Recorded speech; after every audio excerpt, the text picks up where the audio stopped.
Hello, everybody. We're just starting a couple of minutes early so we can get into the announcements before today's event of Empathic Interfacing Live. I want to thank everybody for joining me on the chat. So before we get into it, I just have a few announcements, some exciting announcements as well too. So we're going to start off with that. The first thing is relating to Awoken TV. And so Awoken TV is nearly at its point where it's about to end its Indiegogo funding campaign. Again, we were very, very successful in getting all the funding we need to get this going. And this is going to be such an exciting project for me to get off the ground because we're going to introduce a lot of new teachers. And our whole intention behind Awoken TV is to make this a worldwide phenomenon. So again, for those of you who are new to the Awoken TV project, why don't you go ahead and check out this trailer.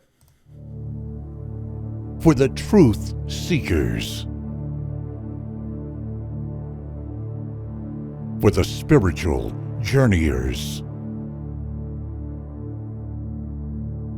For the open-minded. Experience a new platform, a profound spiritual education and entertainment by teachers from all over the world at your fingertips. Introducing the latest video subscription platform, dedicated and providing vast, spiritual-focused content worldwide. The time is now to become inspired, empowered, and awoken. Welcome to Awoken TV.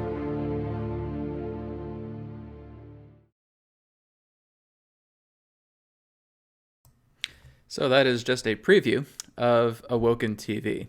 And so I'm really looking forward to seeing this project come together. I am currently working on the teacher training website for Awoken TV, and that's going to be ready by the end of January. So this will be an open call for anybody who does want to become a teacher for Awoken TV. You guys can always contact me by email, or again, just go to the newearthteachings.com website and just go to the contact page. And if you want to be a teacher, I'll be adding you to a list. And once the teacher training website is ready to go, again, by the end of January, I'll be contacting all teachers and we're going to start to create some content for Awoken TV. And the official Awoken TV video on demand platform will be ready around March.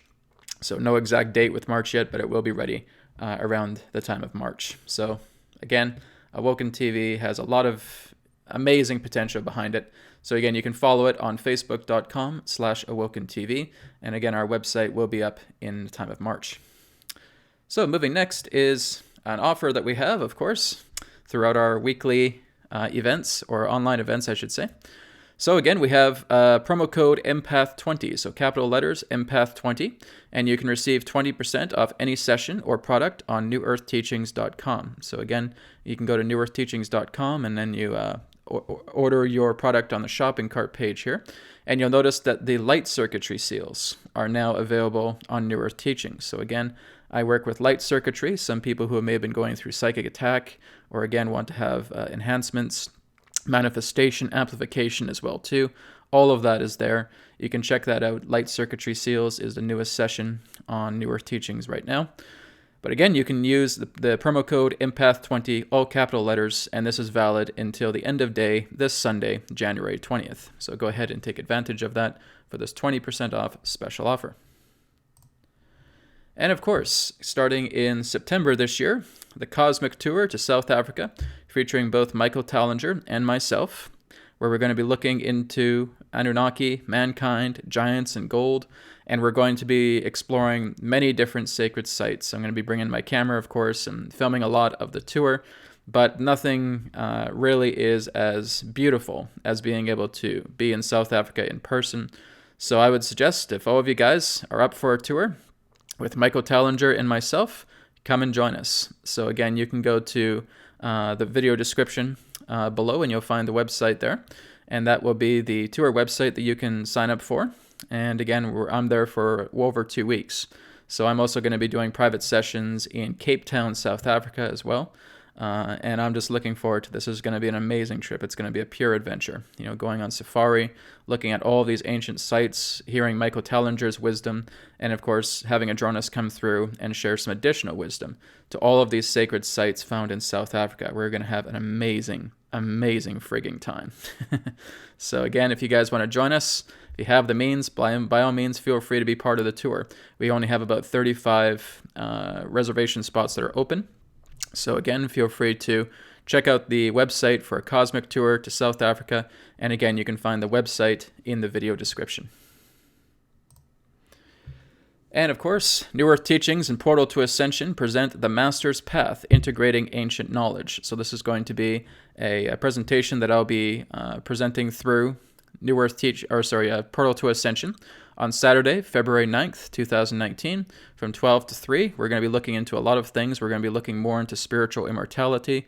We're going to be looking more into the nature of the light body. We're going to look more into integrating, of course, ancient knowledge into ourselves, looking into ancient energy systems. And again, a lot of really great, fascinating information is going to come through. So feel free to come and join me on February 9th through Portal to Ascension, the Master's Path. Again, you can look at the event link in the video description. Another exciting event that's going to be taking place here. And of course, some big news is that every Friday from now on, after this one, of course, there will be New Earth Teachings Live. So I'm going to be having a live show every week starting next Friday, where you can interact with myself and Adronis. Again, we basically have semi-personal and general questions that will come on, and you guys can interact with me and Adronis. So again, that happens every Friday starting next week at 12 p.m. Pacific, 3 p.m. Eastern on YouTube Live. So I am really stepping up the YouTube, guys. So I'm sorry I haven't been able to be as productive of it this week because I've just been moving and just getting settled into my new place. But I should be ready after the weekend to come back into full gear and getting things rolling again. So again, feel free to join me every Friday starting next week with New Earth Teachings YouTube Live. I'm really looking forward to it. And finally, our last announcement is the Empowered Light Holistic Expo. And this is taking place in Philadelphia, Pennsylvania, and it's starting at the end of April. So you can go to their website, empoweredlight.com. I am one of the key speakers there. John D'Souza is also a key speaker at the Empowered Light Holistic Expo. He's a retired FBI agent, and he has incredible amounts of information as well, too. And there's going to be over 100 vendors as well. It's going to be really, really amazing. I'm forming a really good relationship with Sue, who is the creator of the Empowered Light Holistic Expo, and I'm really looking forward to it. There's just a lot of passion, a lot of great energy. So I will be coming to Philadelphia in the end of April. So I'll be there for a couple days before the expo. So maybe if you guys are in the Philadelphia area, maybe give me a shout. Maybe we can meet up somewhere, have a dinner or something. That'd be cool. But again, you can go to empoweredlight.com, sign up for the expo. It's going to be really, really amazing. I'm really looking forward to it. And again, that is happening at the end of April. Okay, so thank you everybody for bearing with me relating to those announcements. There's so much stuff that's coming down the pipe right now, and I just wanted to share it with all of you. But of course, we're going to have an amazing time today as we're getting into Empathic Interfacing Live. Now, of course, as the poster suggests, I am going to be bringing in Athena of the Delphi Inner Earth Civilization. So again, we have talked to her in the past through previous Empathic Interfacing Live. So she's going to be coming through again, and we're all going to be connecting to her simultaneously. So once we get into the empathic interfacing, shortly afterwards, we'll be getting into questions for everybody as well, too. So I just want to thank you all for being here. Thank you all for your presence. And I know that being here and being able to interact with everybody and having many people connect with Athena simultaneously as well just really enriches the experience altogether. So I'm very, very happy that everybody's here. And let's go ahead and get started with the empathic interfacing. And again, thank you everybody here on the chat. Looks like we have people from all over the world that are popping onto the chat here. I'm really excited to see you all here. So to begin the empathic interfacing, we're going to connect with Athena's energy. So as I've talked about before, is that we have what's known as the 3 tiers of connection. Okay, Athena has also suggested this herself when it comes to connecting with her. So again, one of the things you can do is you can just look at the image of Athena here. Now this isn't, of course, her exact image, but this is very similar to what she looks like. She has that kind of albino type energy. Her eyes are kind of a pale red, has kind of a whitish blonde hair. Her eyebrows would actually be a little bit more whitish, but that's a pretty close approximation. But again, you can connect to that type of image because that is a very close approximation of what Athena actually looks like. And just being able to see her in your mind, and we're going to be taking a moment now to go into theta state. Okay, so let's get ourselves nice and comfortable. And before we go into theta state, what we're going to do firstly is we're going to ground ourselves. Now, remember, I've made a video and inner practices relating to grounding. Grounding is extremely important. We do not just go ahead and bring energy into the crown chakra and just start bringing it all the way down to the body. You will short circuit yourself by doing that. Okay, that causes irritation, that causes fatigue, that can cause anxiety, all different things. People get exhausted a lot when they start bringing in energy this way. Don't do that. Okay, your body's not designed for that. What you want to do is you're making sure that you're bringing energy, earth energy, from the earth up into your feet, up into the tailbone, and then corresponding to the chakra centers and bringing it out through the aura like a fountain. Okay, so that's what we're going to be doing first before we bring Athena in. So let's again get ourselves nice and comfortable wherever you are. If you're seated or cross-legged, whatever you like to do is fine. So again, we're just feeling our feet planted into the ground. If we're sitting cross-legged, then we're just imagining that roots, etheric roots, are coming out through our feet and they're connecting deeply into the ground. So just feel those roots going deeper and deeper into the earth. And now just feel the earth bringing in the brown ray frequency. Okay, the brown ray frequency is now coming up through your roots. It's now coming up through your legs, up through your feet, up into your shins, your knees, moving up through your hips and your waist, and connecting directly to the sacrum. And from the sacrum, we're now taking that brown energy and we're just mixing it in with the red ray frequency of the root chakra, moving up now to the navel chakra in the orange ray, moving up now to the solar plexus chakra, the yellow ray, moving up now to the heart chakra, the green ray, moving up now to the throat chakra, the aquamarine ray, like a sky blue, moving up into the third eye chakra, the ocean blue ray, not indigo, ocean blue, and then moving up into the crown chakra, a nice high violet color. Okay, and then we're just kind of seeing almost like a rainbow of energy as we arc the energy, flowing it through our aura and moving it down to the bottom of our feet. And feeling the bottom of our feet now, connecting with this arcing energy. And now as we do that, we can now start to bring in heavenly energy. We can now bring in cosmic energy to ourselves because we are sufficiently grounded, right? It's like a plug-in, right? You want to make sure you have your grounding prong while you're plugging it in so that you're fully grounded to receive the energy so you're not getting electrocuted, right? So now that we're fully grounded, we can now bring in that cosmic energy, okay? So if you want to see it as kind of a high violet or kind of like a nebula, like purple, or even kind of like a golden energy, and just feel that coming into yourself now and just relaxing every part of your being. So just relaxing your head, your face, your neck, your shoulders, your arms, your hands, your fingers, going down your chest, your back, going down your abdomen, going down to the lower back, going down the waist, down the legs, down the knees, down the shins to the ankles, and down to the feet. And now you have equilibrium. Okay, so we have very good equilibrium here, and this really helps just to balance us, to level us out as we start to bring in transmission. Okay, so remember everybody, grounding is extremely important. So now we're going to move on to the next step where we're going to connect with Athena's energy.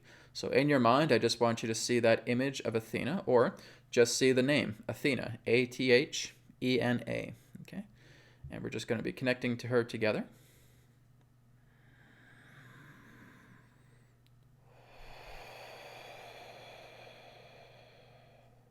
And now we're going to be starting with the first tier. So with the first tier, we're basically just getting ourselves into a very loving vibration, very soothing, very relaxed, very tranquil. And I ask Athena, I hold myself in this loving space. Are you of the energy of this loving space as well? Okay, feeling is yes. So now we're going to move up into the second tier. So let's take a deep breath in, deep breath out. And let's bring a little bit more of that loving energy in here. Just feeling ourselves more into the golden spectrum right now. Feel ourselves in this pure, gold, purifying, transformative light. Just feel ourselves in the higher realms of consciousness, filled with love and compassion. And I say to Athena, I am of the love and the compassionate energy. Are you of the love and compassionate energy as well? Yes. Okay. So we're going to move up now to the third tier. We're now moving up to God level intelligence. Now moving up into source consciousness. And just feeling this pure stillness, this pure, welcoming tranquility of being. And just feel this major upliftment flowing through you, where you feel still, you feel completely contained in bliss. Moving up to your pure God level. Imagining as if you could just hold the universe in the palm of your hand. And just feel the love of the universe and all that is, connecting back to source consciousness, back to your true God nature. And I ask Athena, I am of my pure, loving God source energy. Do you associate yourself in this realm of God light energy as well? Yes. All right. So let's take another deep breath in. Deep breath out. As we're now going to begin our empathic interfacing with Athena. So one of the questions I'm going to have for Athena right now is I'm just asking Athena about the Delphi themselves. Perhaps what is their history? How have things gone back? What is their relationship to Greece as well too? Greek represents kind of like a ancestry to their own progeny as well too. So really when we're looking at the Greeks in that way, this represents a kind of a race association together with their energy. They have similar genetics in that way. And so there is very much a strong connection to philosophy. There's a very strong connection to language. Very much of the Delphi in that sense have been watchers. They've been mediators, but they've also enjoyed in that sense a great deal relating to art, relating to literature. And they've actually educated much of the Greek people in the ancient past, though in that sense much relating to the Greek people who were the ones that were receiving their information did not even know who these particular beings were. They just knew that they were from, shall we say, far away in that way. So they spent much of the initial times in thousands of years past, even going back into the times of early Atlantis as well too, to educate much of the Greek people, to teach them a lot about language, to teach them a lot about philosophy, to teach them about God.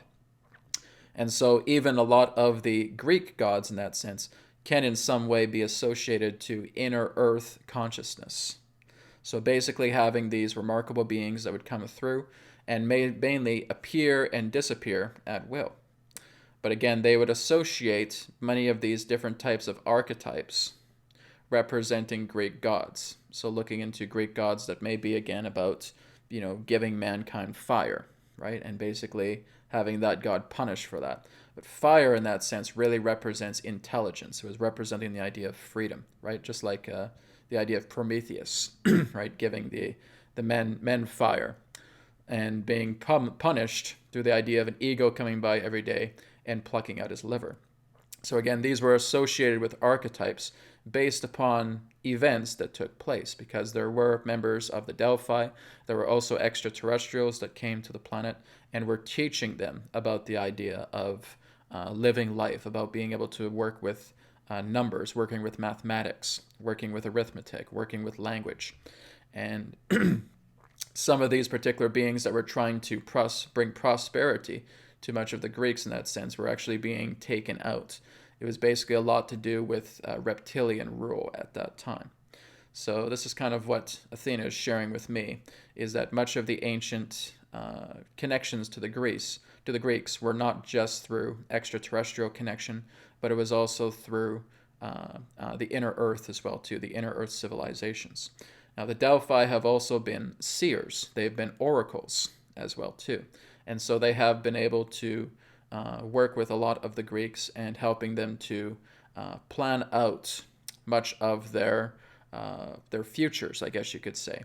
That's why the Delphi is really seen as a very, very sacred place, because basically when you go into the Delphi, you can feel a lot of this kind of very strong psychic energy there. And this goes back into the Delphi that actually once had a colony contained in Delphi, Greece.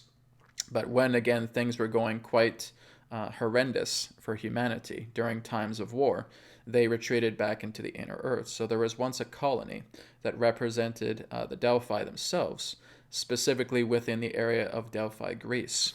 But of course, that particular colony became submerged, and they retreated back into the inner earth. Not all of them were part of this colony, but there are several different representatives that would come at this particular time. But they would almost seem like apparitions. They would seem almost like ghosts in that way. People would come there and they would feel like they wanted to share something. They would give offerings. A lot of it would be baskets of fruits or cloths, right? Just being able to give offerings of goodness. Well, what was happening after a while is that people would try to perform not human sacrifice, but animal sacrifice. And that's when a lot of the Delphi withdrew, because much of the portal that represented Delphi, Greece, was being contaminated again by this reptilian energy that basically wanted animal sacrifice.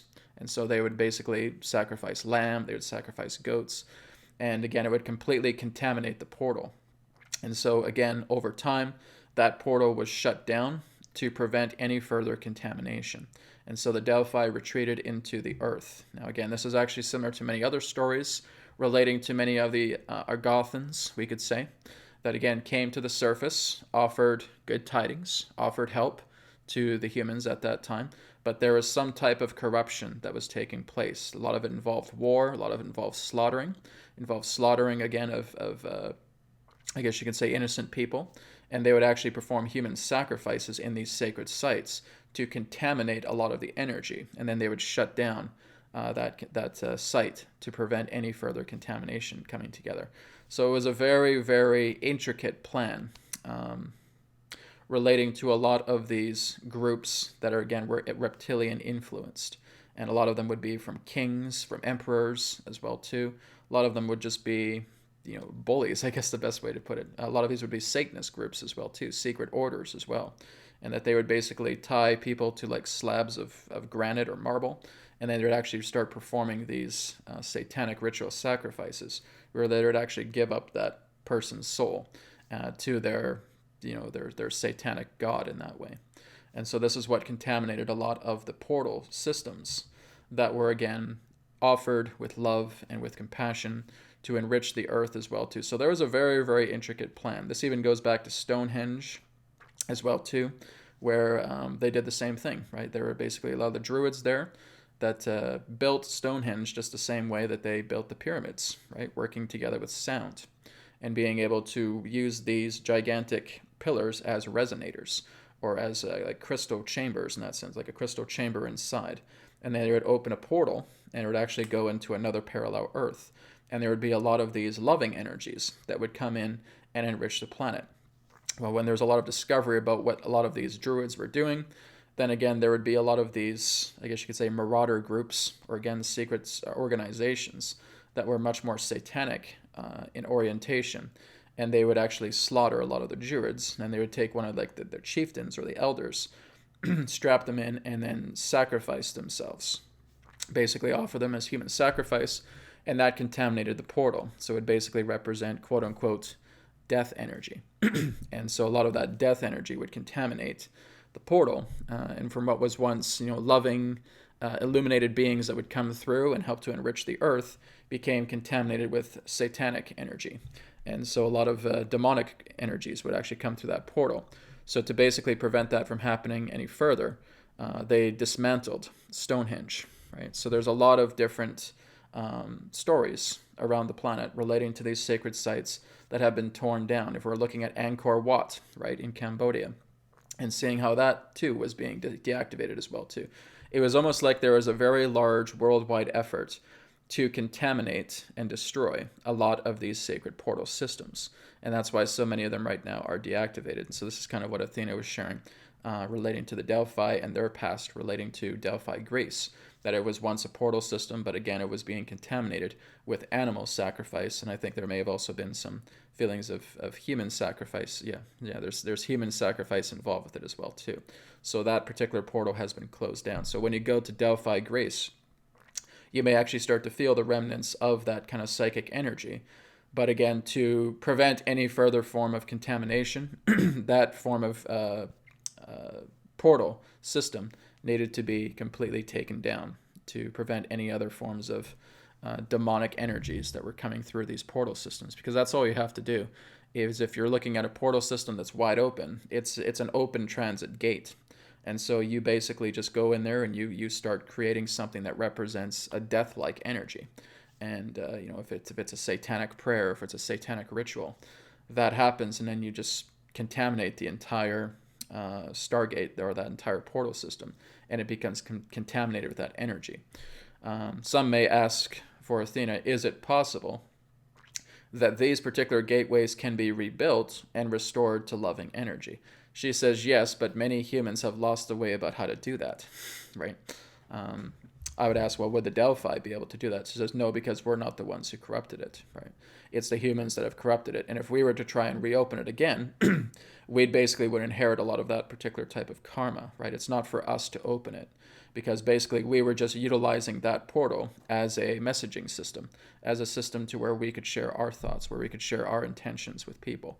And it would also allow us to come to the surface and work together with people that were of that compassionate energy. But as it was humans that was basically contaminating that portal, it would require human assistance to actually rebuild the entire structure just as it was, right? If we're looking at the example of Stonehenge, we'd have to rebuild that entire Stonehenge structure once again, and then we'd have to have a group together that would know how to lift the energies of that portal system. And it would need to be rebuilt in the exact same way that it was in Stonehenge. You can't just bring a crane in and take some super glue and just glue in some of the stones together with that, right? It has to be, the ancient knowledge needs to return to that site. So I would ask Athena, do we see any particular type of timeline where that may be possible? She says yes. It will be through extraterrestrial assistance, most likely. But we do not feel like it will be something very, very soon. It will be something more down the road. There needs to be other matters that need to be sorted firstly. A lot of it really is just taking care of the planet, eliminating a lot of the threats that are on the planet right now. So really being able to open these portal systems would be a secondary aspect. But firstly, much in regards to a lot of the pollution that's happened on the planet, the pollution of the air, the pollution of the land, the pollution of the water, the pollution of food, the impoverishment that's happening upon your planet. There's a lot of other issues that need to be taken care of firstly. But there will come a point where humanity will be educated once again, often through star family, that will help them to rebuild a lot of these sacred sites again and reactivate them. And again, teaching them of what not to do. So that would be the idea here. I'm just asking if there's kind of an approximate timeline about when that happened. She would say probably between the next 50 to 100 years in that time. It all depends.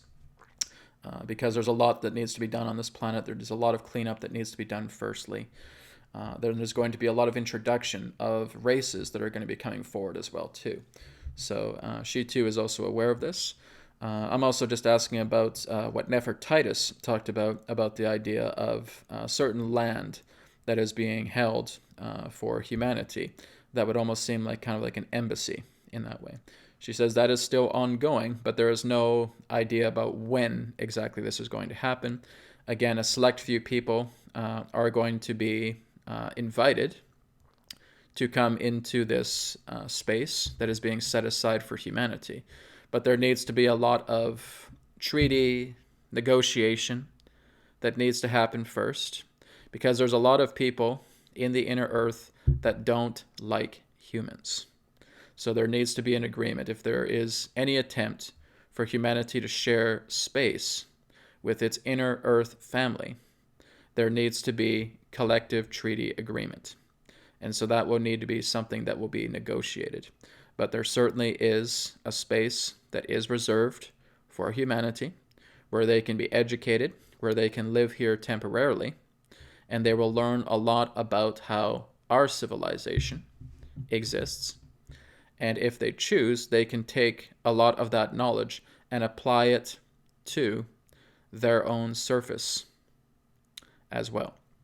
So that's kind of the feeling that I'm getting from Athena, is that we do have kind of like an embassy that's opening up. We do have like it's kind of like what Nefertitis was talking about, kind of like a sacred space for humanity, so that they can be educated, just some of them, right? Not everybody, but just certain select people that will be coming in, will be educated by the Delphi or perhaps other associate inner earth civilizations that will learn a lot about the technology that they use as well too. And basically, from what Athena is saying is that, well, this won't happen until fourth density, right? When you're moving into the new earth, that's really when this is going to happen. It can't happen right now during a dividing time.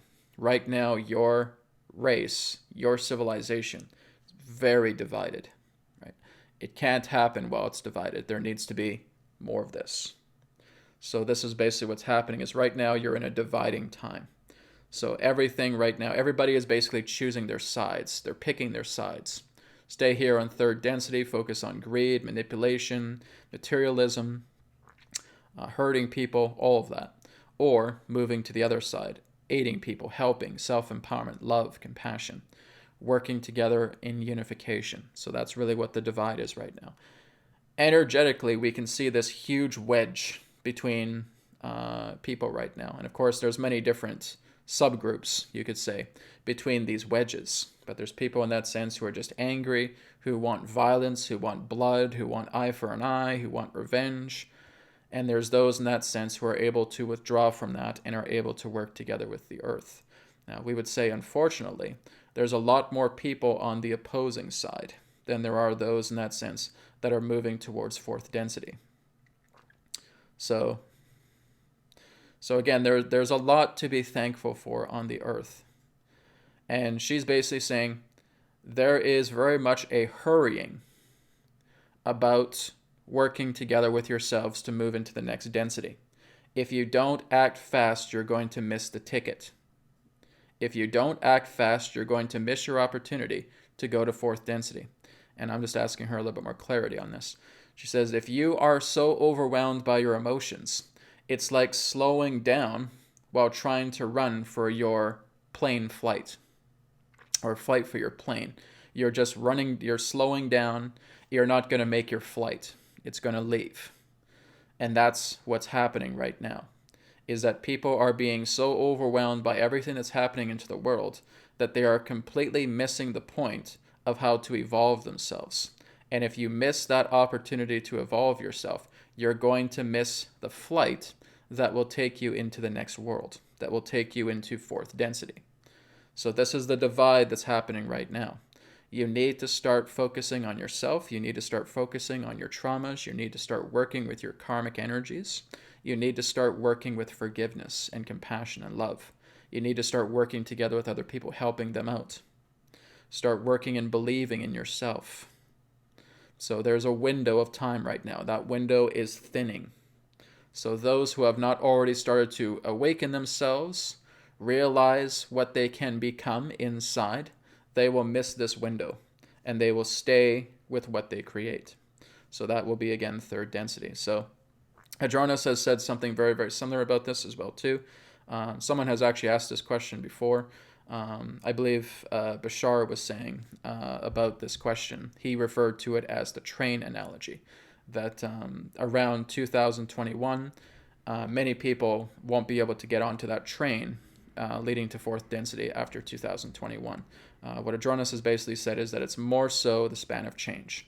So between 2019 and 2024, this is the span of change that if you're not together, if you're not working on yourself, if you're not working with your emotional states, if you're starting to, go behind and start worrying about your government trying to fix everything, worrying about your finances, worrying about your house, worrying about all these things, worry, you're not going to have enough momentum to catch up to fourth density. Simple as that. You're going to fall behind. So Adronis has basically stated that around between now and 2024 would be more of the appropriate window to fourth density. After 2024, it's going to be very, very narrow, right?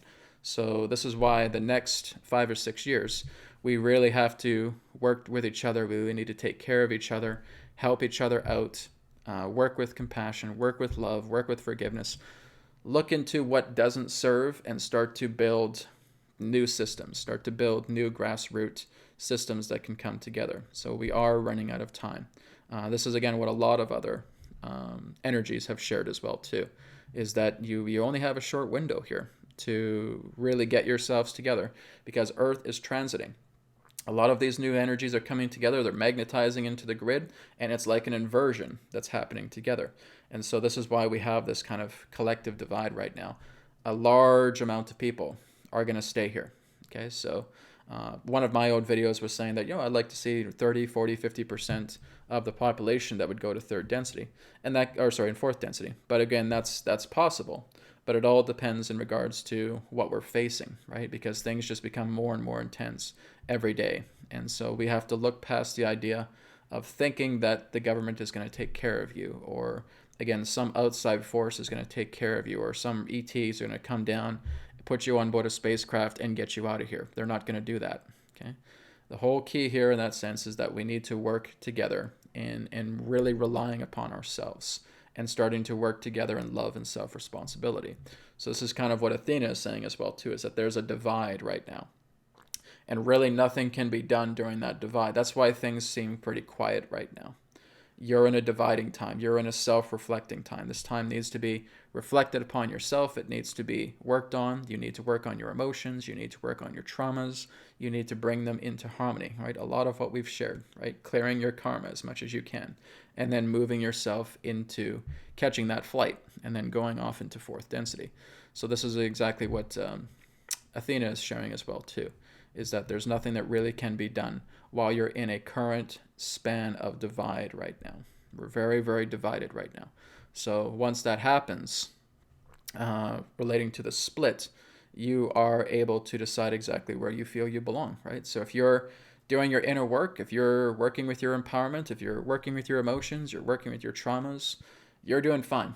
You're good, right? You don't have to worry about that. You're exactly where you need to be. For people in that sense who are lugging behind or falling behind in that sense, you got to give yourself time, because out of the thousands of people I've talked to all over the world, a lot of it is because I just don't have time. I'm in a rat race. I got to pay my bills. I got to work from 9 to 5. I got children I have to look at. I got to pay my mortgage. Understandable. But the whole idea in that sense is that your life really needs to complement who you are, right? If you're looking into work that you know you don't love to do, don't do it, right? Rather than seeing your family as any particular type of burden, see them as a benefit. See them as a unit who can help you to work together in that way. Again, Adronis has shared this a lot as well, too, is being able to work together with your family. See them as a helpful unit. Work in cooperation rather than feeling that I'm just going to do this by myself and I'm a lone wolf and nobody else is going to help me, etc., etc. Well, have some supportive people in your life, right? Have some people who you can work together with you, who can help you in that way. Don't feel that you have all of these pillars of people that are just throwing all these heavy stones upon you, burying in this rubble.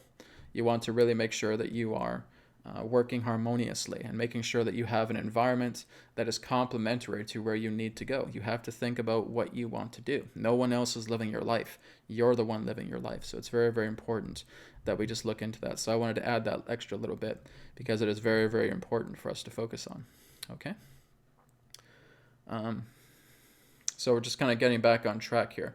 So again, as Athena was saying, is that the Delphi cannot rebuild this particular sacred site because it was destroyed by man. It needs to be repaired by man. It needs to be advanced by man. This is again why a lot of ETs don't come onto Earth and start resolving our own problems. They weren't the ones that were tearing these things down. They weren't the ones that were polluting, a lot of what's happening on the Earth. A lot of this is man-made, and so we have to, as men, women, children, work together in rebuilding a lot of this, right? To stop a lot of this, because it is our problems. It's our own internal affairs. We have to take care of it. If they go ahead and they intercede in here, then they're inheriting that karma, and now they can be blamed, they can be ridiculed, they can get all of this form of judgment placed upon them because they're cleaning up our mess. And whenever you get involved with another person's business, you're going to inherit a lot of their karma. Look, a lot of what the United States has been doing overseas with the idea of progress, right? Trying to convert other nations into their own model, right? And then they get caught up by doing all this form of interference. It's just more karma on top of themselves, right? So it's kind of like going back to that prime directive rule in Star Trek, right? If you start to interfere with other cultures, you're going to pick up their karma, and you don't want that, right? So again, they can just blame you if something goes wrong.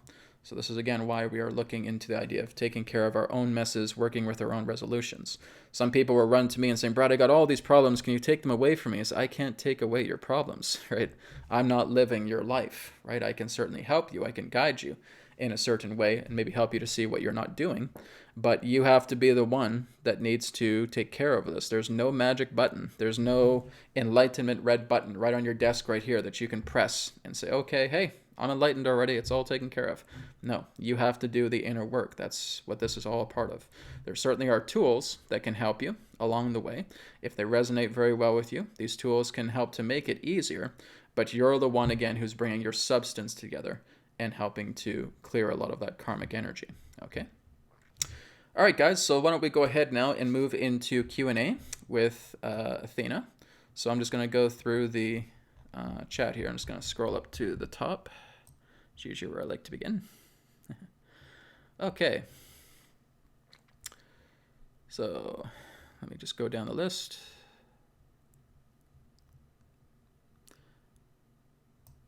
Okay, here's one here from Ballsy247. I love that name. That's great. Brad, are there any inner Earth connections in Australia? Okay, let me ask Athena that. Athena, are there any inner Earth connections? Yes, she says yes, there are. There's one I feel like it's called the Temite civilization. I think it's Temite, the Temite civilization. So there's something called Temite or something of that nature that is existing inside the inner Earth of Australia. So that would be one particular civilization. There's different kinds, I guess you could say, of ethnicities that live in Australia for the inner Earth. There are also a lot of lizard people, you could say, or reptilian beings as well too. But there's, again, a Temite civilization. And they are kind of like, I'm trying to get a good explanation here. Some of them do feel kind of Caucasian, but there's also ones that kind of look more Mediterranean in that way as well too. There may be ones in that sense who are also jet black as well that exist within the inner Earth. So there are several different human inner Earth civilizations that do exist within Australia. There are reptilian, and there are also insectoid beings that are also found to exist within Australia. You'll also find some Sasquatch there as well too. So yes, there are several different types of inner Earth civilizations and connections that you can connect to in Australia. Go around to the northwestern area of Australia, and you'll find a lot of connections there around the northwest. Again, I don't have a map around me, but close around to the northwest, just close to the coast, around that area, you'll find quite a lot of connections to inner Earth civilizations if you go in the northwest area of Australia. Okay, so That's what I'm getting for that question. Thank you so much. Ballsy 247. Okay. Okay, here's one for Athena. What is the definition of love, freedom, happiness, reality, and human? She's just saying, well, this is what you're made out of. This is your nature. This is when all of the debris is taken off.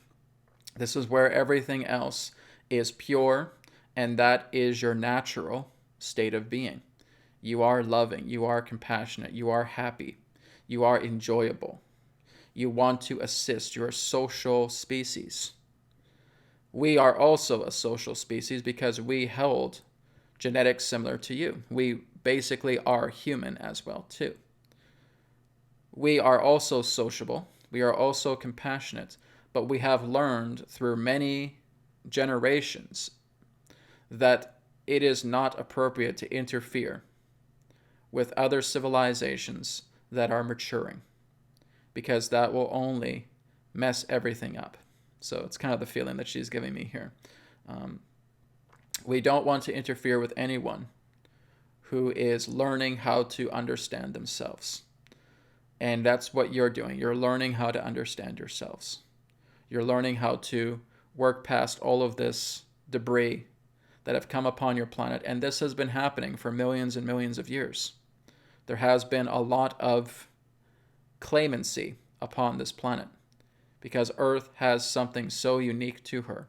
She was crafted by the hands of God.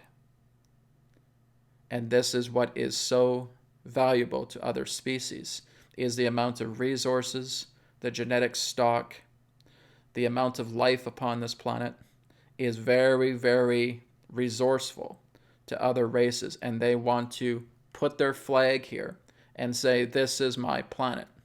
And then there are others that come along and saying, no, this is my planet. No, this is my planet. No, this is my planet. And they fight. So this has been happening for a very, very, very long time. And so the steward races that represent the inner earth civilizations have been guardians. And we have worked to protect a lot of this earth from danger. Look what happened to your original fifth planet.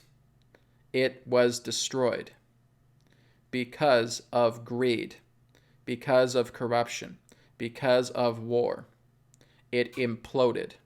It was destroyed. There have been many occasions. In fact, if we were to go back several million years, there have been over 2,000 attempts to completely destroy the earth by other civilizations starborn. Okay, this is what Athena is telling me. Over 2,000 attempts to destroy the earth. All of them failed because the Dharma, as it were, relating to the earth is so strong. It is all under protection. It is under God protection. And this is why this earth is so treasured, is so special. Over 2,000 attempts to destroy this planet. Some of it similar to what happened on Maldek, with the idea of the core of the planet exploding and causing an internal explosion. Some that represented asteroid bombardment.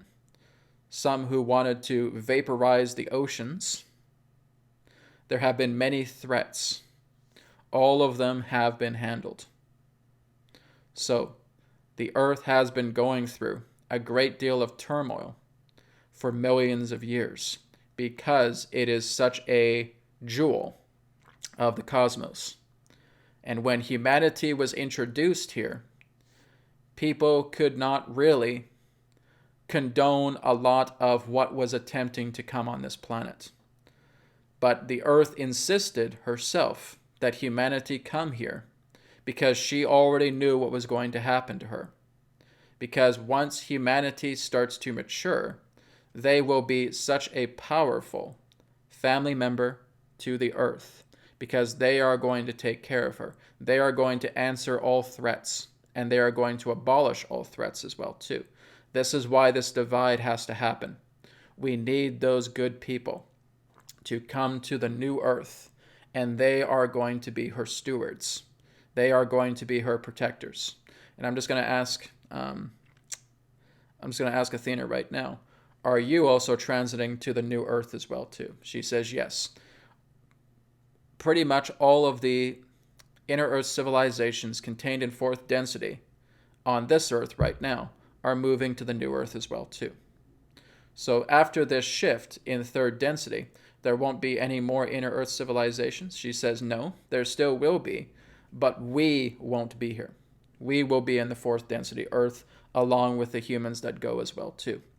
And there will be those as well too who will want to work together with the new earth, who will transit as well too. We're all going together. So again, some will make the flight, some will not. Some inner earth civilizations will stay behind because they are reflecting the orientation of vibration that humanity of that caliber, so to say, is staying behind with. So that's kind of the feeling that Athena is giving me there. But to answer your question, Jonas, that's the definition of love, freedom, happiness, reality with humanity, is that it's our true nature, is that that's who we are, that's what we're made out of in the best way. Okay, so a little extra bit there as well too. Here's one here from Senisen1. When I talk to Gaia, can she hear me? I feel a lot of love when I sing in my mind to her. She's hearing you everywhere. She's feeling every footstep you take upon her surface. You have to see yourselves inside a womb. All of you are inside the womb of your mother. She can feel you kicking. She can feel you moving. She can feel you talking. None of you are excluded to connecting with the earth, to connect with Gaia, with Sophia, with Terra. She is with you. She will always be with you. You are inside her womb. She will know when you move. She will know when you think. She will know when you feel. She will know when you talk. You can't avoid that. You're in her womb. Okay? That's the best way that can be put there. So thank you so much. It's going down here. Okay, here's an interesting one here. Can you get into how the universe expands and contracts? Okay, so let's see if Athena has a sharing here. Cycles, circles that complete their loop create another loop that represents expansion. So you have to charge yourself inside with a time of great turmoil, what you would know as ages of suppression, ages of control. These are cycles of contraction. As you break free, the expansion becomes colossal because all of the buildup that happens energetically based upon control cycles, empires, agendas, tyranny, dictatorship, continues to create very, very large recoil, a charge. There comes the end of the age, a Talia point, where that cycle now expands because there is great revolution taking place. You are on the cusp between that contraction of universe and expansion of universe as well. Your universe expands during this point to where that cycle ends. Your universe contracts when you go back into times of suppression, times of inner reflection. This will always be the span. Throughout Earth's own perspective, this happens approximately every 26,000 years, relating to a great cycle of compression and then a great cycle of expansion. Contraction, expansion.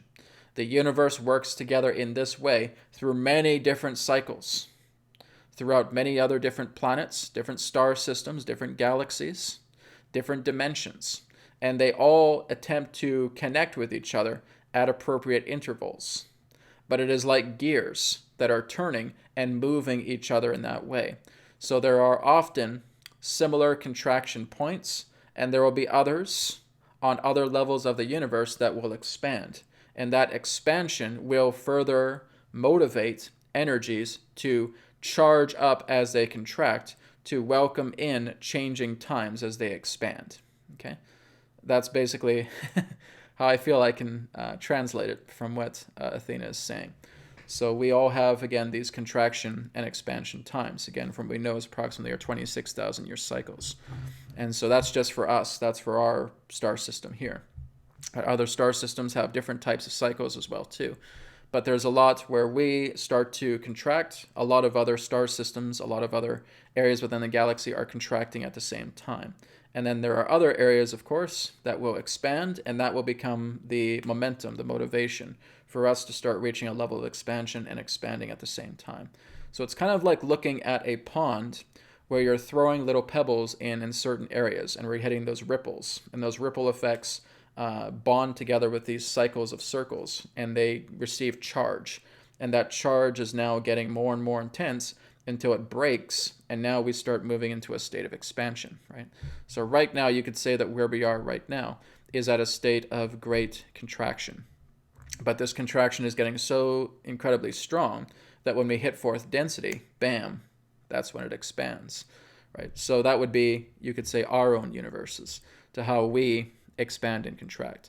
But it's not always about the idea of feeling that stars and planets move in this particular form of conjunction, and that we are attempting to predict the idea of cycles of contraction and expansion through that. It doesn't always work that way, but again, through our cycles, we look at approximately the 26,000 year cycle.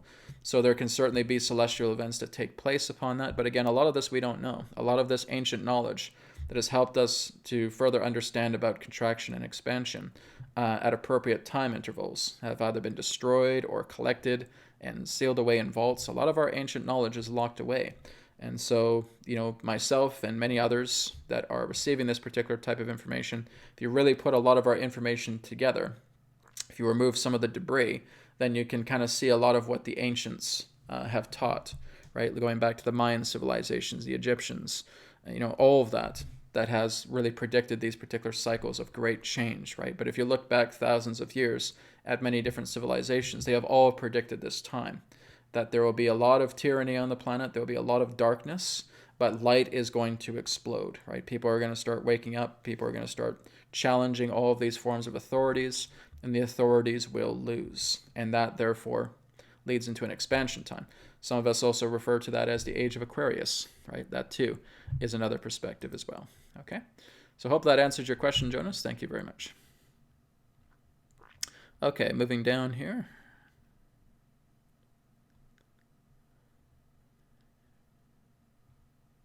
Okay.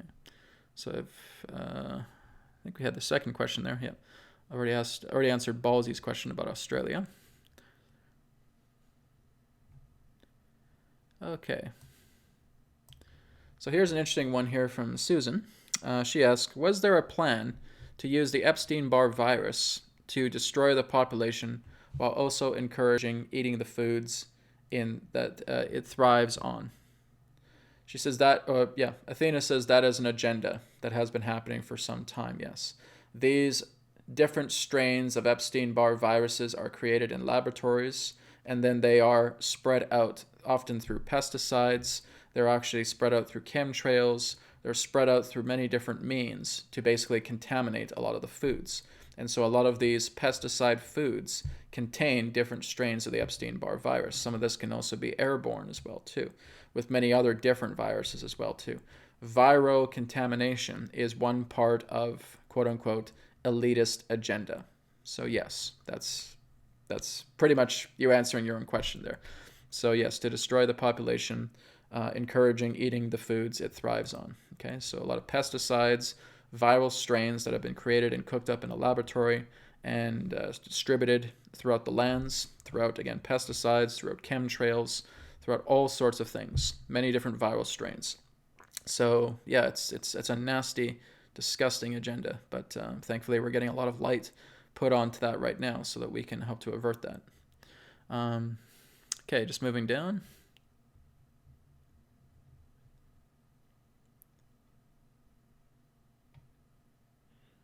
Okay, so here's one, again, for Athena. Since the Delphi live under Delphi, Greece, do they have any connection with the Greek Olympian gods? Are they in our solar system as well as for the event? Do they use the Greek language? Okay, so we can look into the idea about the Greek Olympian gods. Athena says a lot of that does have certain instances of inner Earth civilizations, but it is much more poised towards extraterrestrial contact. And basically, from what the ancient Greeks understood at that time, looking into the Olympian gods, from the idea of Zeus, or from the idea of Medusa, or through the idea again of Prometheus, all of these were again different archetypes that they used through their own language to determine exactly much of the events that were taking place on Earth at that time that were identified as deities, identified as gods. During their time relating to ancient Greece, there were a lot of wars that were taking place on the earth and above the earth. Again, these were battles of claimancies. And so when these happened, they felt like lightning bolts or thunderbolts being struck by Zeus down at these opposers. And so in that sense, that's how they interpreted much what was happening at the time. So when you see lightning bolts shooting in that way, these could be particle beam weapons destroying other spacecraft in orbit, to which they felt was the god Zeus striking down his enemies with lightning bolts. So again, they all represent that terminology at that time from an ancient rhetoric. Okay, so that's kind of what we were also talking about that in the earlier part of the show as well too, or the earlier part of the event relating to that. Now, are they in the solar system as well? The Delphi exist right underneath Greece, right? So basically right underneath the Delphi, that's where you'll find the Delphi. That's why they're called the Delphi, right? So they live right underneath us. Approximately about 35, 50, 75 miles underground in that way, okay? So are they in this, and are they here for the event? Do they use the Greek language? Well, they don't really use the Greek language, at least Athena isn't with me, but they can if a person who is Greek may want to communicate with them, like Athena's talking to me through telepathy, right, or through empathic interfacing. But there have been those in that sense who have passed on the Greek language, but a lot of the Greek language is actually much more extraterrestrial, right? So many of their kind, yes, do speak Greek if they choose to, but much of them are telepathic civilizations. They work a lot more with telepathy, but they are familiar with the Greek language. That is part of their, I guess you could say, their older language that they have also used as well too. But again, Athena's not speaking to me through Greek, otherwise I wouldn't know what she's saying. So it's all part of an empathic interfacing. But yes, they are quite familiar with the Greek language. Okay, moving on. So we got about 15, 20 minutes left here. Let's see if we can get about 4 or 5 more questions in. Okay, Jenny Indigo on Fire says, can we help others learn to love their neighbor as themselves so that they stop throwing daggers, or is it simply live the way others can see you doing this and they will pick it up on their own? The idea really would be both, right? So we're educating people by saying not saying, right, don't do that, you should be ashamed of yourself, etc., etc. Because what does that do? Right? That causes them to be fueled with much more anger. If we start pointing fingers and we start blaming and we start creating ridicule towards a person who's doing horrifying things, that's only egging them on to continue to do horrifying things, right? So by becoming the example of working together with a state of compassion and being able to share and express that compassion onto a person, this person is really only doing the things that they do because they're so afraid of themselves and of the world, right? And so they lash out, they throw daggers because they have been stomped on their whole life, right? They've basically been walked on and trampled over, and they become extremely fearful. And a lot of these people who are into these dominant personalities as well too really don't even know what love is either, because they feel that they had to threaten, they have to control, they have to manipulate as their means of trying to get what they want, right? But when you're offering that state of compassion, certainly you're going to get some bumps and bruises. I really look back into the idea about, what Gandhi did during that time of his own life, where he was introducing the concept of nonviolent resistance, right? He got beaten down like crazy. Those that were working together with him as well too got beat down like crazy, right? But they stayed resilient, and they showed that through nonviolent resistance, because they became this particular person who was all about peace, and they wouldn't just backfire and say, oh, I'm about peace. Oh, this person pissed me off. I'm going to go kick their ass, right? You're a hypocrite by doing that, right? So really what we're attempting to learn is how to be that compassionate resilience, right? So at times, yes, we can certainly educate people through that level. We can be direct with people in that certain way as well too. But we're also teaching people about, nonviolent resistance, that is truly the way to go. Gandhi demonstrated that, and look how that prospered for him. But the whole idea really is that if we start to be compassionate people, if we start to become the energy that we are, and we stick to that mentality, that's what's going to change. Because now people know that you can't be controlled. People know that you can't be coerced, right? People know that you are completely imperturbable and that you have equanimity as well too, right? That is a very, very powerful energy. And when we start to live as that energy, then yes, absolutely, we start to work together and helping people out because they notice that. So it's kind of like we're helping them out by not helping them out. So we're just being the example of the person that we want to be. That's the whole idea, right? If we start getting angry and clench our fists and saying, why you? I'm going to get revenge on you. I want an eye for an eye. Then no, we're just being hypocritical. We're thinking that we're evolving, but we're not. We're just going back to square one as it represents abuse and hurt and pain. So we want to work within ourselves, right? This is where at times we have to kind of shut ourselves away. We have to kind of become that inner hermit.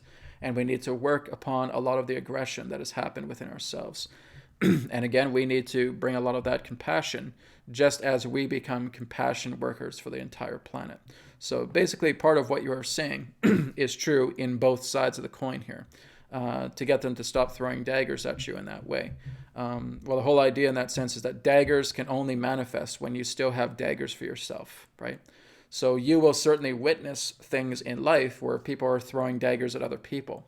But if you are really able to look at all of those daggers and seeing what they represent to you, you basically walk this earth untouchable, right? A person could even throw a stone at your head and you wouldn't even care, right? You're just walking on and just blessing them in that particular way. That can be very, very difficult to imagine. But as we're doing so much compassionate work, as you're putting so much love into your heart on a daily basis, and you're just filling yourself with all of this love, there could be a person screaming right at your face and you're still just smiling, right?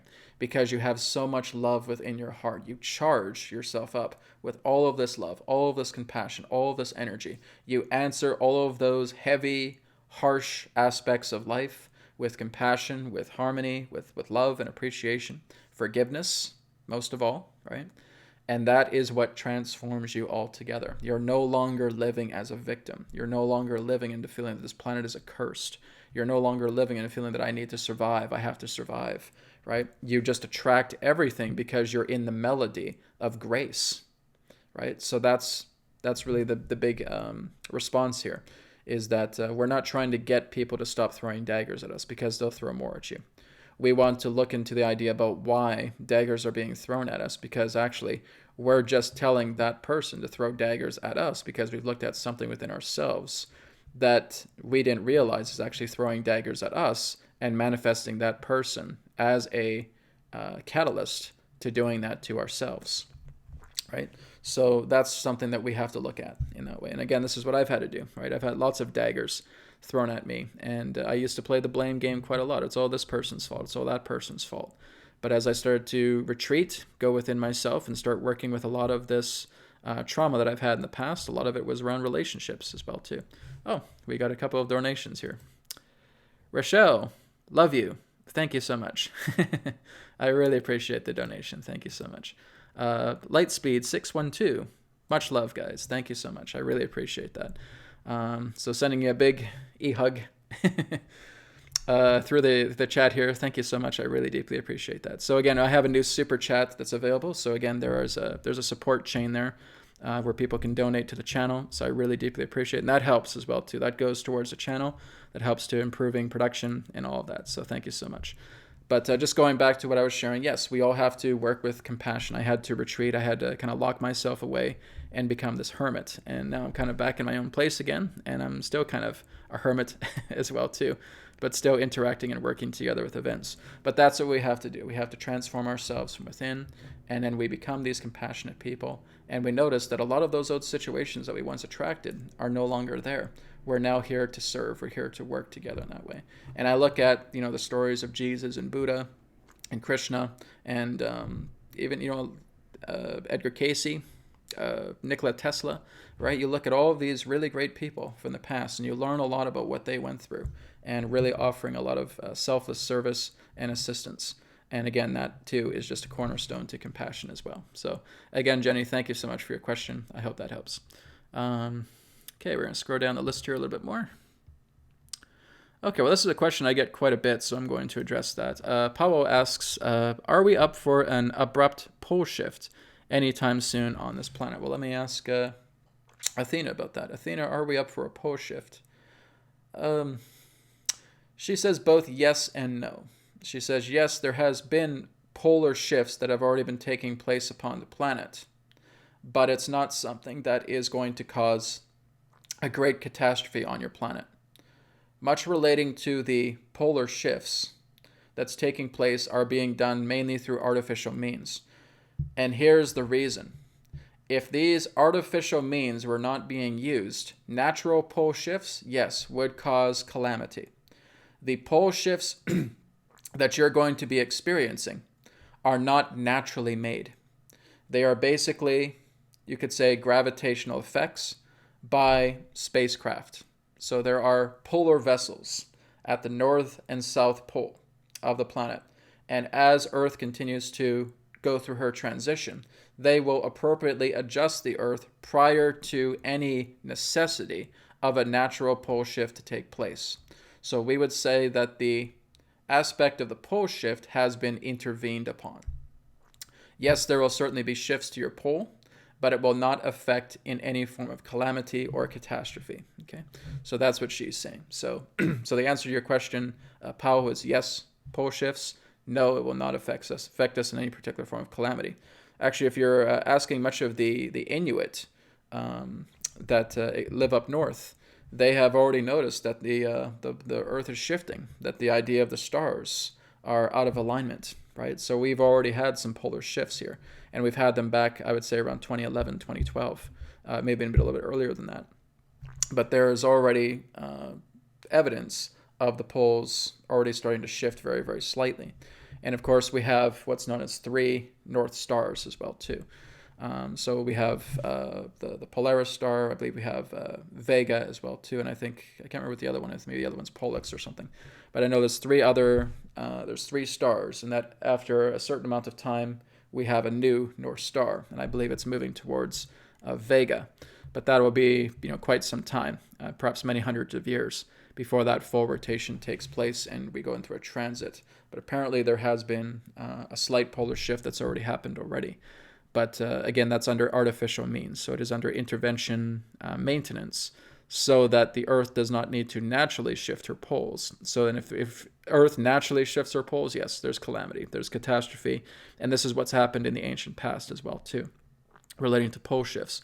But because there's intervention involved, there's really an effort right now to preserve as much of humanity as possible so that we can go through this shift. That's why there's so much taking place right now with intervention that comes in and is helping a lot of other quote-unquote nations, right, having meetings with them, being able to do a lot of the sanitary work behind the scenes, working with the poles and making sure that they're not causing any particular chaos that would lead to a very large loss of life. So Adronis has talked about this as well too, and he's also said in the past, we're doing what we can to prevent as much human loss as possible, right? Because this is a very, very important time.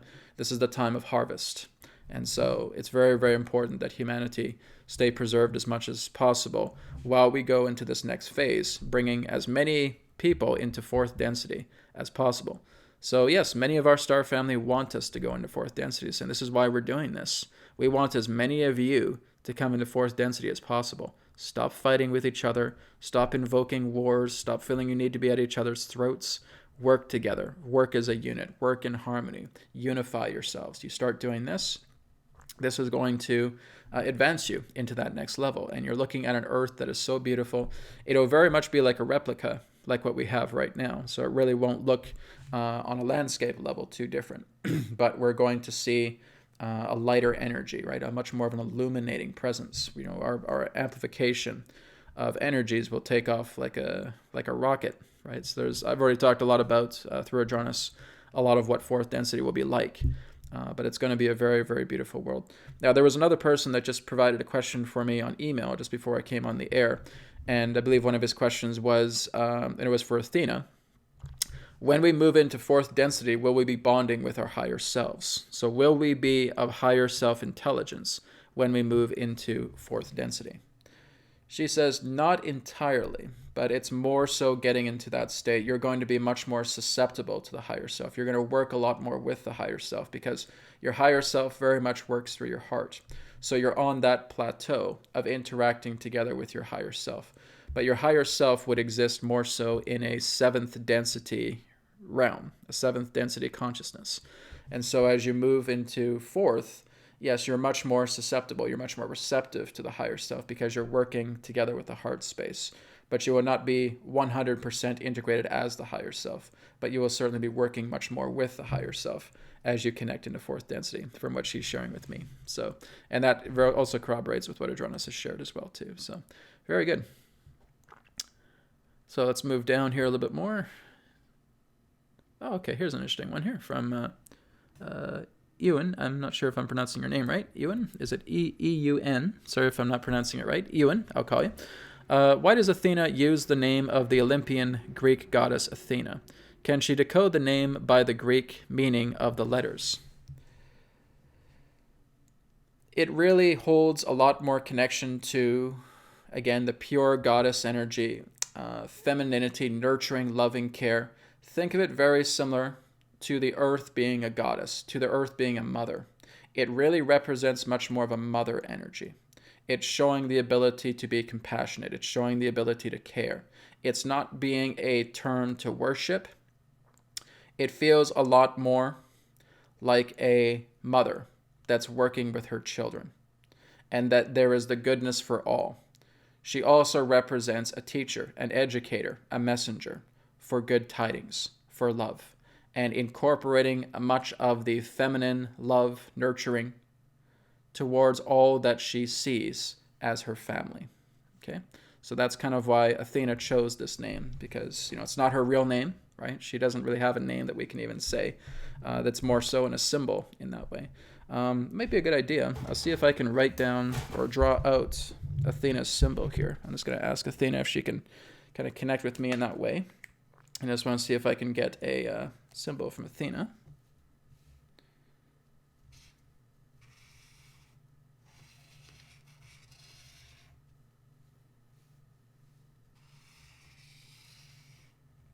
Okay, so this is one that's appropriate. Okay, so that would be a symbol that you can use to connect with Athena's energy as well too, as that is a symbol that she vibrates to and resonates with. It's not perfect in that way, but that's kind of a close approximation to what I was receiving from her to draw out. Okay, but again, that's really what the goddess energy for her represents, is that she is seeing herself kind of as an educator, bringing motherly love to people, right? The word of the name of I would say the meaning of the word Athena in her eyes represents mother caregiver, right? Or caregiver, educator, messenger, right? That nurturer, that compassionate healer that works together with her children, right? Or what she would understand as family. So that would be her own take in regards to the Athena name. So it really represents kind of like the grace of the feminine, the grace of the mother all together. Okay. Thank you. And again, it was a really good question. I appreciate that. Okay. So we're going to probably take about 2 more questions, guys. So I'm going to scroll down here and see what else we got. Whoops. Okay. Okay. Well, I'm going to answer this question because it is kind of semi-personal. Brian Larson asks, I have a question. How do I reconcile the difference between my own personal manifested reality versus the shared collective reality? Thank you. Okay, so let's take a look at that, both Athena and I. Oh, first, before I do, Chris, thank you so much, brother. $24.99 donation. I really appreciate it. Infinite blessings to you, and thank you so much for that donation as well. Drop me an email, Chris, info@newearthteachings.org, and I'll give you a free 2-question private email session as well too. Okay, so drop me an email, and I'll remember that. So thank you so much for the donation, brother. I appreciate that. Okay, so going back to Brian's question, once again, I have a question. How do I reconcile the difference between my own personal manifested reality versus the shared collective reality? Okay. And Athena is saying, well, you have to understand that you affect everything within your environment. The people that come into your life are people who reflect your own psyche, reflect your own magnetics. So there really is no difference between one's own personal reality and a collective reality other than perspective. If you see only yourself as I, you're only going to be the vantage point that you focus on. You feel that everything is happening to you. But when you see yourself from the collective perspective, you see everything happening to all. So this is helping you to get past the idea of the I perspective, of the vantage point of I. You want to come into the perspective of all and saying that how does this presence that represents thee help others that are noticed throughout the collective? So it's helping you to evolve past the I principle. This is happening to me. I'm going through this. This situation is impacting myself. We want to get past that. We want to see how we are a part of the whole. So the aspect of an individual perspective is an illusion. All you ever truly witness is everything. But you identify yourself as a body. You identify yourself as a personality. You identify yourself as a character. And you become a victim consciousness when you focus so much on I. And it feels like Athena wants to kind of tell a story. The Delphi do not really see themselves as individuals. We don't see ourselves about our needs, or I need this, I need that. We don't see ourselves in that way. We look at everything as an anchor point to helping everything that we are able to witness, to helping everything that we are able to perceive. It's not about saying that this will set me back if I do this. We have evolved past that mentality, and many of you will evolve past that mentality when you move into fourth density. It's not about you. It's about everything that you see, because that's your true nature. Adronis has called this the reality body, and that everything in reality is your true body. Every person that you see, every plant that you come across, every animal, everything you see, smell, taste, touch, and hear is just part of that proxy where you are offering aid, assistance, love, compassion to everyone else around you. So you can look at this as an individual reality versus a collective reality. But we would basically just ask you, just see everything as a collective, and that you are witnessing the collective, and that you are serving the collective. There is no I. There is no individuality. That is what you have been bred to believe, and that becomes a poison. When you look at everything about how this is hurting me, how this is impacting me, look at what happens to you. Your emotions go awry. You explode with anger, with frustration, with depression, because you keep identifying yourself as an individual rather than understanding that you are this collective. This is your collective. The collective is you. You look around, you understand, you perceive everything that's around you, and you aid it, you help it, you work with it, you nurture it, rather than seeing so much of this. You want to let go of this feeling that it's all about this body. Everything around you is yourself. And so that's the idea of getting past this I versus collective, or I and the collective. It's really just collective. You are everything. It's not about you. Once you understand this premise, then you're going to understand how fourth density works. That's how fourth density operates from our perspective, is that we see each other as ourselves. We see the environment as ourselves. It's not an I versus the collective. Okay, so that's what she wants to share with that. So again, thank you very much, Brian. That was a very good question as well, too. I appreciate that. Okay, so we're going to get down to about 2 more questions, and then we're going to wrap it up. So let me see here. Okay, so again, guys, we're just looking for semi-personal to general questions because this helps everybody. So I'm just going to kind of scroll down here a bit more. Okay.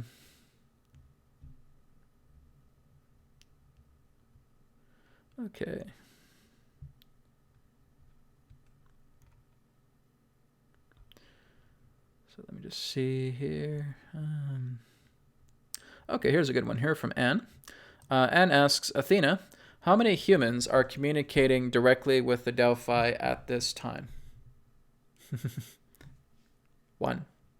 In this particular way, through empathic interfacing, she says, Brad's the only one that's talking to us right now. But Athena says that she has reached out to many of you as well too, but you're not really doing kind of like the messaging in that way. But you can, right? She's open to many others who want to share her communication, share her work. But she is the representative of the Delphi that is willing to talk to other people. So she says that she has received messages from many of you, but the person that is actually sharing our message, there's only one, right? And that's Brad. So if you guys want to really connect with her and share her messages, you're more than welcome to, right? So she says if we have another person who's sharing our messages, then that will be 2, right? And we welcome that. So it's not just the idea of saying, oh, hello, Athena, it's nice to meet you, et cetera, right? Maybe just come into a group, come online, whatever it is, and share her perspective as well. And then you'll be counted as another right now. But as from what she's saying is, I'm the only one that's sharing her messages at this particular time. But she is very, very open for people who are willing, who want to share messages with her as well too. And those will be multiple people. Okay, so that's her answer there. Okay, here's one from Jessica. Jessica asks, what is the significance of the oracle in the Delphi? We would represent the connection to one's own higher self. Very similar to how Brad channels Adronis. We were helping others through dream time, often, or going into deeper states of trance to showing them much of their life path and where they were going. So as an oracle, we represented a form of intervention. We helped others to see more into their deeper consciousness and became a proxy for their own higher self. So you could summarize that the oracle to us is the proxy to the God within you, to which we share in kindness to help you understand more of what you are. Okay, that's from what she's sharing with me there. So thank you, Jessica. Okay, we're going to take one more question, and I think we're going to wrap it up.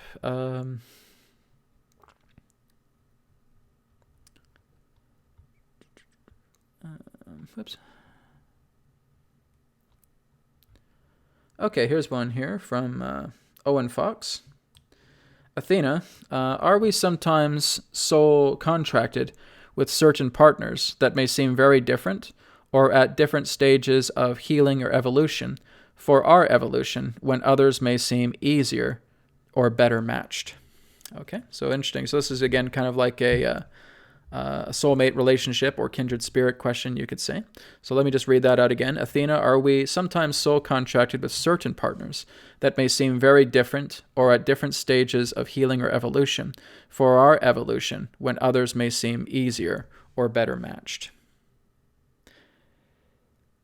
Well, looking at partners, again, is also kind of like looking at the collective as well, too. You have to look at a partner that really serves your nature to serve others. And that is really how we see partnerships. So Athena is really just coming from her own perspective about how partnerships are formed where she is. She says that whenever we are partnering with another, it's not about what that person can do for me. It's about what that person can do as an aid to helping us understand how we can serve the collective more. So they become like a counterpart connection or an amplification to our energy that helps us to better serve.